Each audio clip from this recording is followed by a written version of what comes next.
A sign of the times, perhaps, with Canada's new Prime Minister, Mark Carney, breaking with tradition and travelling to Europe, not the United States, on his first official foreign trip. Carney was greeted warmly by the French President Emmanuel Macron, and then in London, Carney met with his British counterpart, Sir Keir Starmer. The emphasis on Canada and Europe standing together side by side. And Carney did not hold back in his criticism of the US President. Nobody's come out forcefully and said those comments about the 51st state are just not on. Do you think that our traditional allies are not sticking their necks out because they're concerned that if they say something that'll anger President Trump, that they'll be next? I think I would take seriously what the Prime Minister of the United Kingdom said today. Look, I don't think one needs to respond to every comment about another country. Look, we can stand up for ourselves. As Canada strong, we can stand up for ourselves.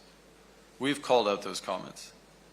They're disrespectful, they're not helpful, and they need to stop before, and they will have to stop before we sit down and have a conversation about our broader partnership with the United States.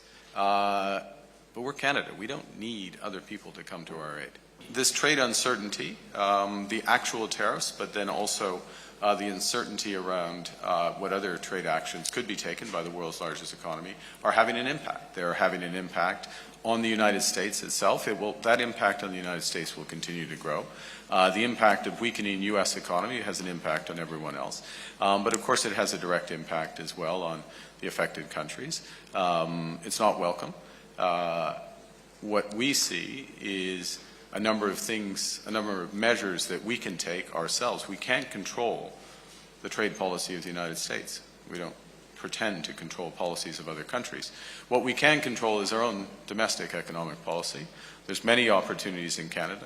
It's a very strong economy, but it could be much stronger. We could have one Canadian economy instead of 13. We can build the millions of houses that Canadians need. We can diversify our trading relationships, we can build new trading corridors, and we can fully realize what Canada is, which is an energy superpower in both clean and conventional energy, and that's exactly what we're going to do. We are going to get stronger, while those who take trade actions get weaker. I'm Paula Newton in New York. You have been listening to Mark Carney there in London, taking questions from the press. We have Melissa Bell in Paris on standby because he was in France before he went to the UK. Melissa Bell, if you forgive me, I will...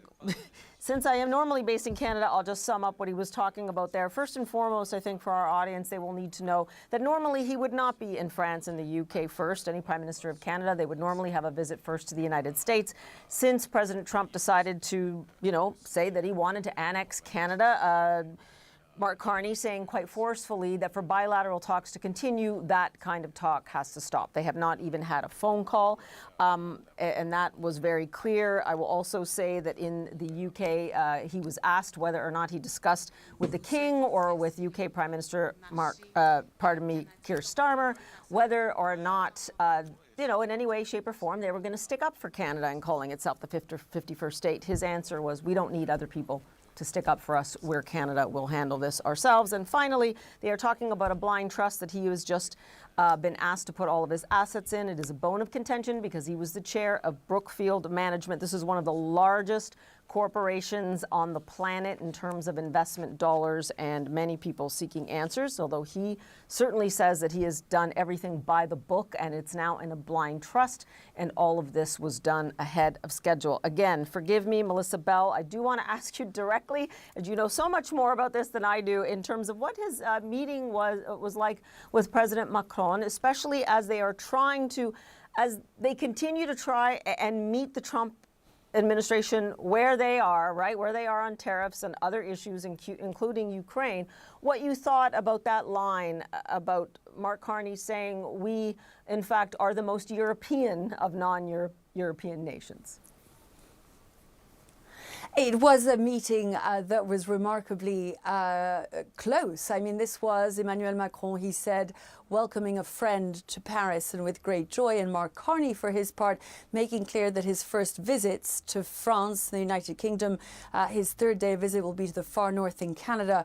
But these foreign visits were very much about speaking to reliable allies. And this, of course, as you remind our viewers, quite rightly, Paula, in the context where this sort of coalition of the willing is being formed to try and figure out how, not just Europe now, but a much greater alliance, 37 countries that are now in talks that hadn't been so closely involved in figuring out how they can cooperate on continued help to Ukraine. Not just Canada, of course, and all the European countries, but New Zealand, Australia, Japan as well.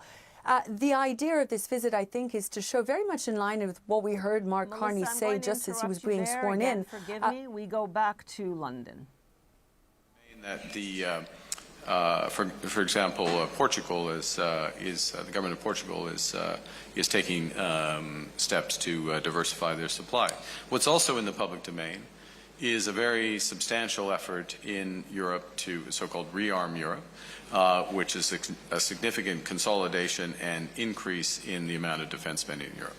Now, that is of interest to us as Canada because as a potential alternative supplier, it creates the potential to create supply chains that mean that Canadian companies are participating in the development of these defense systems, and we are actively exploring. And this, full disclosure, this is one of the discussions that I had both in Paris and in the UK, was the potential participation. Now, the UK is not formally in that, but we can see, particularly given our security posture in Europe, given potential steps in Ukraine, given our own security needs, that diversification of our suppliers in a way that ensures that as much as possible of that production resides in Canada and benefits Canadians in multiple ways is a prudent thing to do.